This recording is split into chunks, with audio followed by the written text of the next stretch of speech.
নানু আসি, মামা আসি।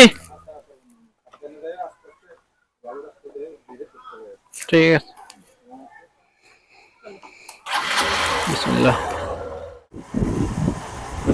আসসালামু আলাইকুম। আজকে এসেছিলাম একটু কাশিয়ানি নানু বাড়িতে।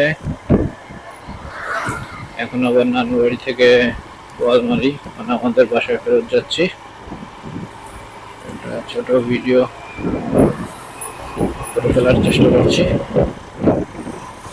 আশা করি সবাই ভালো আছেন। আগে দুটো ভিডিও আপলোড করেছি,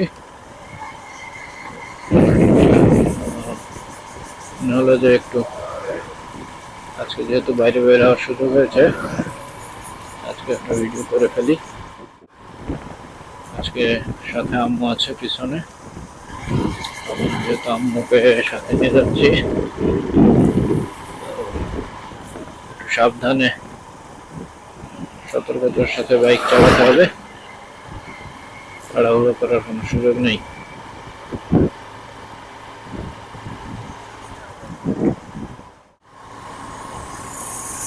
রাস্তার উপর ফসল নাড়তে দিয়েছে, এই একটা অভ্যাস গ্রামের মানুষ আসলে আর কখনোই যাবে না। মোটামুটি বিভিন্ন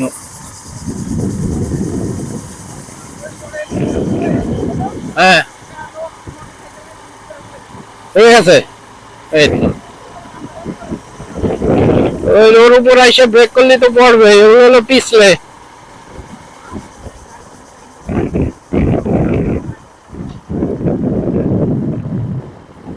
ওর উপর দিয়ে যাওয়ার সময় ব্রেক করা যাবে না, ব্রেক করলেই আছাড় খাতে হবে।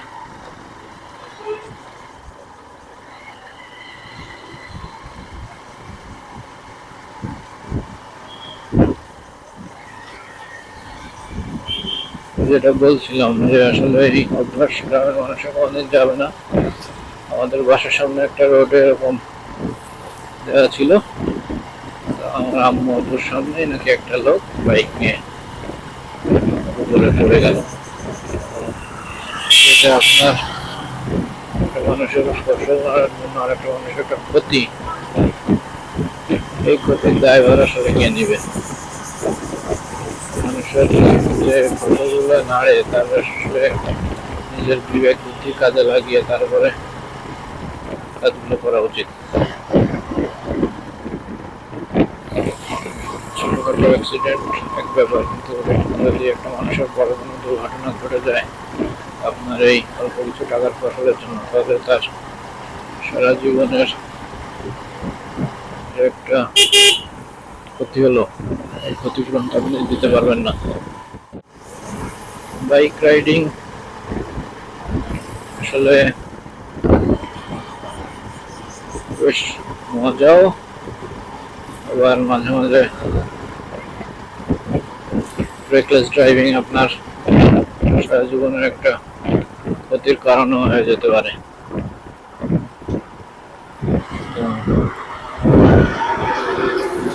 আপনাকে সাইড দিয়ে দিলাম, যেহেতু আমি একটু আস্তে আস্তে যাচ্ছি আম্মুকে নিয়ে। তো যেটা বলছিলাম, আসলে সবারই উচিত যে কোনো সময় রাইডিং করার সময়, সেটা বাইক হোক অন্য কোনো ট্রান্সপোর্ট হোক, সতর্কতা, নিজের সতর্কতা মেনটেন করা, সাথে রাস্তায় আরও যারা আছে তাদের যাতে আমাদের কোনো ক্ষতি না হয়ে যায় সেদিকেও খেয়াল রাখা।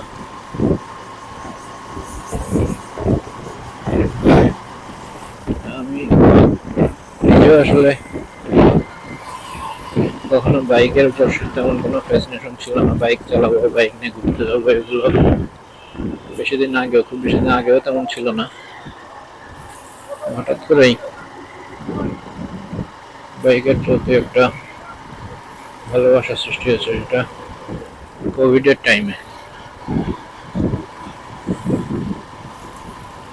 কোভিডে যখন সবকিছু বন্ধ হয়ে গেল, বাসায় চলে গেলাম, প্রায় 3-4 মাস বাসায় বসে আছি, কোনো কাজকর্ম নেই। সবাই টুকটাক ফানি ভিডিও বানাতাম, তো আসলে পরবর্তীতে আর কন্টিনিউ করা হয় নাই সেভাবে। আমার মনে হয় কন্টিনিউ করা উচিত ছিল, তাহলে কিছু না কিছু আউটকাম ওখান থেকে আসতো। যেটা বলছিলাম যে বাইকের প্রতি তেমন কোনো ফ্যাসিনেশন আমার কখনোই ছিল না, কিন্তু কোভিডের টাইমে যখন বাসায় ঘরে বসে আছি তখন দেখলাম যে ফ্রেন্ড যাদের বাইক টাইক আছে তারা বিভিন্ন জায়গায় আর কি ঘুরে টুরে বেড়াচ্ছে, কারণ সে সময় তো বাইরের ট্রান্সপোর্টেশন খুব একটা অ্যাভেলেবেল ছিল না। কোয়ারেন্টাইনের সময় বন্ধ সব কিছু। যাদের আসলে পার্সোনাল বাইক আছে বা অন্য কোনো কিছু আছে তারা নিজেদের মতো ঘুরছে টুরছে, টুকটাক মজা করছে। তখনই হঠাৎ করে এক সময় একদিন আম্মুর কাছে একটু বায়না করলাম যে আমার একটা বাইক কেনা দরকার। আমি কিন্তু তখনও বাইক চালাইতেই পারি না, কিন্তু বায়না করে বলছে আমার একটা বাইক কিনে দাও। এটা 2020 সালের ঘটনা, কোভিডের সময়।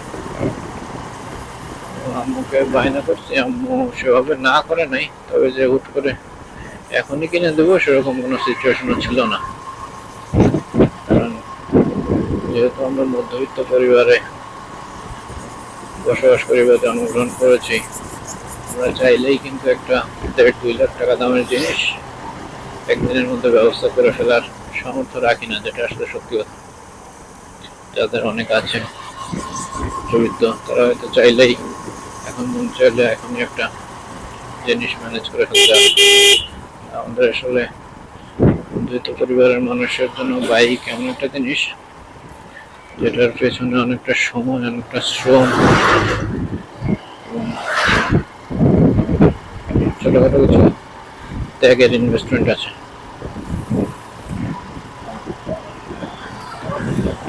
যেটা বলছিলাম যে আম্মুর কাছে বায়না করলাম একটা বাইক তো আমার লাগবে। আম্মু সেভাবে না করলো না, কিন্তু একটু আব্বুর সাথে কথা বলে এটা বেশপুর বাজার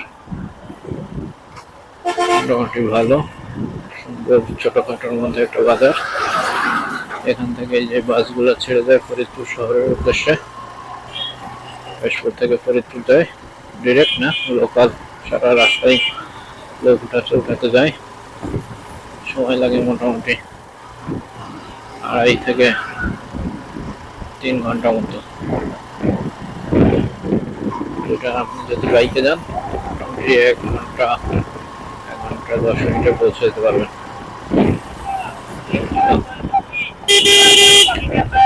না করলাম না, কিন্তু একটু সময় নিল যে ঠিক আছে টাকা পয়সা ম্যানেজ করি, তারপর আমার একটা বাইক কিনে দেব।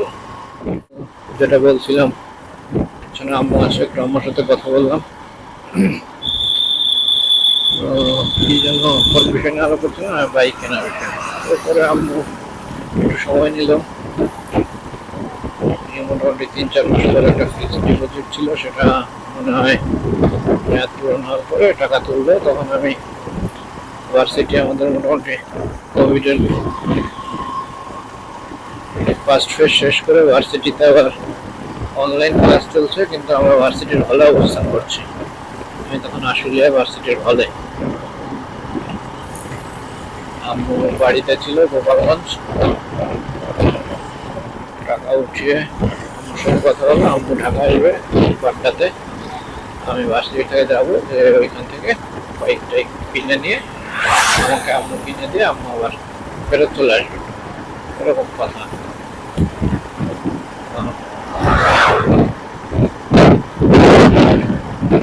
যথারীতি সেভাবে প্রিপারেশন নিয়ে আম্মু টাকা তুললো।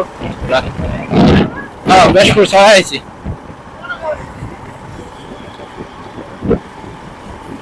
টাকা তুললো, তুলে ঢাকার উদ্দেশ্যে রওনা দিল। রাতের বাসে ভোরে এসে গাবতলী নামলো। আমি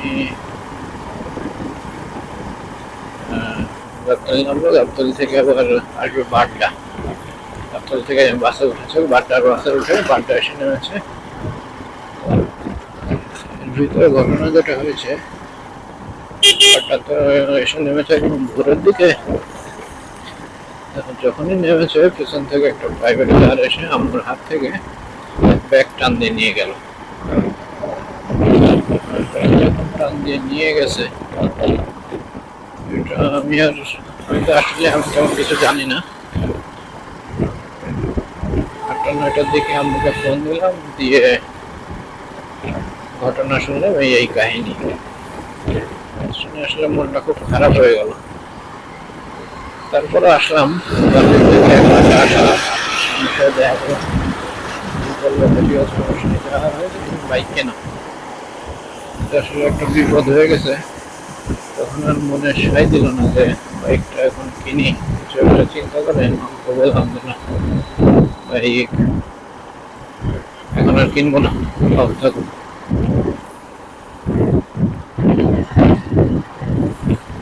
পরবর্তীতে এভাবে চলে গেল সময়, এর মাঝখানে আরো 2-3 মাস চলে আসছিল।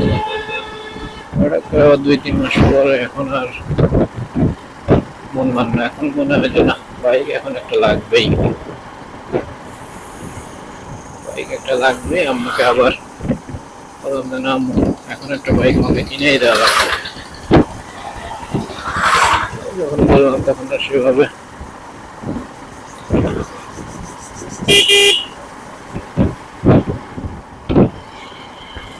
কোনো সমস্যা করে নাই,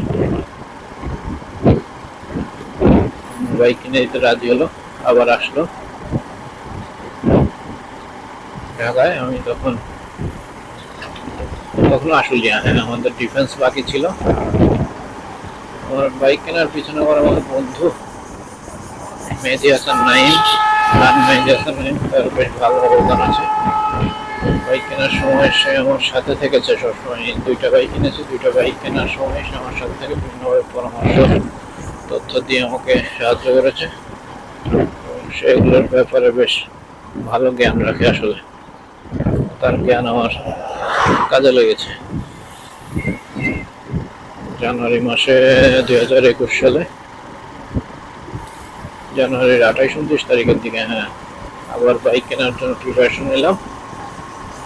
আম্মু আসলো 28 তারিখ মনে হয় বাইক কিনতে গেলাম। এই দিন আবার শোরুম বন্ধ বাইকের, আবার মন খারাপ যে এবার আর কোনোভাবেই বাইক মিস দেওয়া যাবে না। 28 তারিখ করলাম কি হেলমেট কিনে বাসায় চলে আসলাম। পরে 29 তারিখে আবার গেলাম, গিয়ে আমার প্রথম বাইক লিফান KPR 150 বাইকটা কিনে নিয়ে আসলাম। বন্ধু নাইম ছিল আমার সাথে, সে আমাকে বাইক চালিয়ে ভার্সিটি নিয়ে আসলো। কারণ তখন আমার লাইসেন্স কিছু হয় না এবং আমি বাইক আসলে রাস্তাঘাটে সেভাবে চালাতেও পারি না। নাইমের বাইকটাই ভার্সিটির আশেপাশে 2-1 দিন চালিয়ে প্র্যাকটিস করেছি, কিন্তু আমার হাত পাকা না, যদি এখনো হাত পাকা না, মাঝে মধ্যে 2-একটা আছাড় খেয়ে যাই, কিন্তু ওই সময় একেবারে আনাড়ি ছিলাম। পরে বাইক কিনে নিয়ে আসলাম, এসে আসলে মডেল টাউনের ভিতরেই কয়েকদিন চালিয়ে টালিয়ে হাঁটতে একটু পাকা করলাম। তো বাইক কেনার একটা ছোট ঘটনা, সেই বাইকটা আবার আমার খুব পছন্দের বাইক ছিল লিফান KPR 150। মোটামুটি 22-23 হাজার কিলো আমি চালিয়েছি বাইকটা। চালিয়ে 2024 সালের অক্টোবর মাসে আমি ওটা সেল করে দিলাম। ভালো, কিন্তু কিছু সমস্যা আমার খুব পীড়া দিয়েছে। যেমন 22-23 হাজার কিলো চালানোর পরেও বাইকের গিয়ার শিফটিংটা আমি কখনো স্মুথ পাইনি। এটা খুবই হার্ড ছিল, খুবই কষ্ট করে গিয়ার শিফটিং করতে হতো। আবার পার্টস খুব একটা অ্যাভেলেবেল ছিল না, কিছু একটা নষ্ট হলে এটার জন্য অন্যান্য বাইকের সাথে ম্যাচিং করে পার্টস কিনতে হতো। যেমন হিরো অঙ্কের সাথে পার্টস মিলে, হন্ডার কিছু বাইকের সাথে পার্টস মিলে ম্যাচিং করে কিনতে হতো। বল রেসার, ব্রেক প্যাড। বলতে সসেল বাজার চলে এসেছি। এটা মোটামুটি কাশিয়ানি বলমাইয়ের ভিতরে মাঝখানে একটা বড় বাজার। এই যে বাম পাশে যদি আমরা যাই তাহলে আমরা চলে যাবো আলফাডাঙ্গা। তরমুজ বড় বড়। দাঁড়াবো এই জায়গায়, ওই ভিতরে যাচ্ছে হবে। দাঁড়া তুমি, আমি এই পাশে দাঁড়াচ্ছি। কিনবা তরমুজ? নিবা তরমুজ নিবা? কি কি কিনলা তখন ধরে? খালি মরিচটা আমাকে দিতে পারে না। দাও তরমুজ দাও। আমি চিনি বাবা, তুমি দেখো। এই তো তুমি 50 টাকা কেজি কয়। ভাই 50 টাকা কি দাও? দুনিয়ার দাম কয়। ও এর বলে বড় কাটা এটা ভালো দিয়ে বাইর করেন, মিডিয়াম সাইজের। কাইটা দেবেন তো না আবার কি?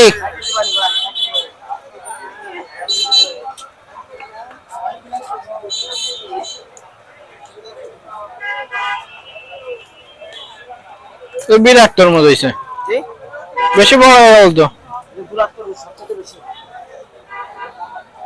7-8 কেজি, 7 কেজি হয়ে গেছে। কত হয়েছে? 350 রাখেন না, 350 কাটেন কাটেন। বিসমিল্লাহ।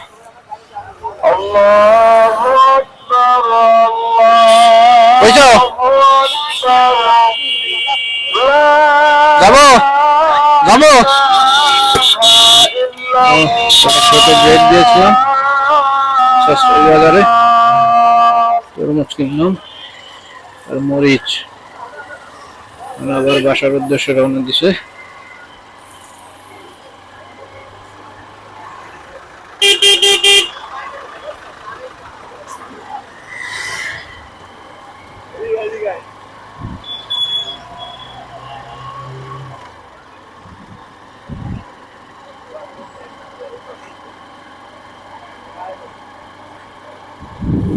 প্রাইভেট পড়াচ্ছে স্যাররা, ঈদের বাকি একদিন, স্যাররা এখনো ছুটি দেয় নাই, তখন প্রাইভেট পড়তেছে।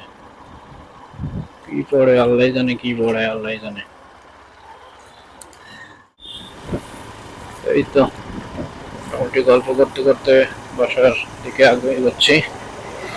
মাঝখানে একটা বিরতি দিলাম, তরমুজ কিনলাম, মরিচ কিনলাম, আবার আস্তে আস্তে এগিয়ে যাচ্ছি বাসার দিকে। ইফতারির এখনো বাকি আছে প্রায় 1.5 ঘন্টার মতো।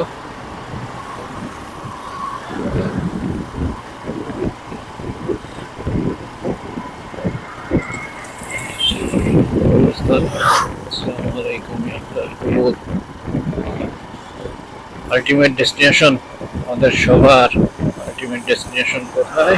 তারপরে দেখে মনে পড়ে গেল গতকালকে ঈদের মৌসুমে আসলে প্রতি বছরই এরকম দু একটা দুর্ঘটনার কথা আমরা শুনে থাকি, কিন্তু গতকালের দুর্ঘটনাটা আসলে এত মাত্রায়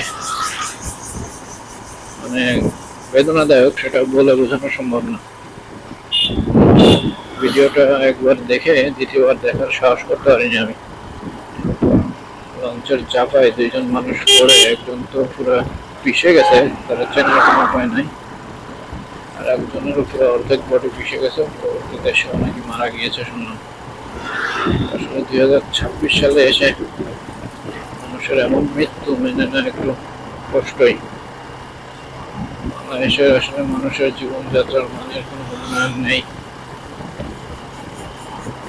এদের সিজনটা আসলেই বুঝতে হবে যে আমাদের ট্রান্সপোর্টেশন সিস্টেমটা আসলে কতটা ঝুঁকির মধ্যে দিয়ে আমরা চলাচল করি সবসময়। কথা বলতে বলতে কিন্তু ভিডিও বেশ অনেক লেন্দি হয়ে গিয়েছে।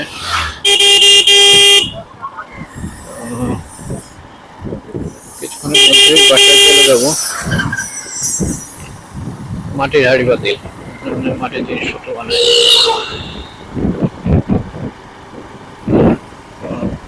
মনে হয় ভিডিওটা বেশ লেন্দি হয়েছে, যদিও তেমন কোনো গুরুত্বপূর্ণ আলোচনা নেই, গুরুত্বপূর্ণ কথা নেই।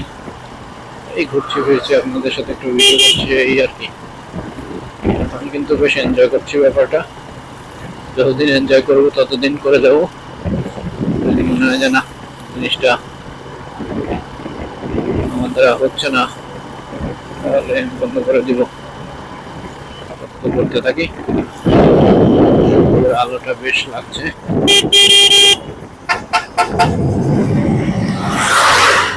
যেহেতু ভিডিওটা বেশ লেন্দি হয়েছে, আজকে ভিডিও এই পর্যন্ত আমরা শেষ করি। কাল বাদে পরশু ঈদ, সবাই খুব ভালোভাবে ঈদ উদযাপন করুন। যেহেতু ঈদ আমাদের একদম কাছাকাছি, সবাই সুন্দরভাবে ঈদ উদযাপন করুন। এখন সোজা শেষ করে একটা ঈদের দিন এসেছে। সবাই সুস্থ থাকুন, ভালো থাকুন।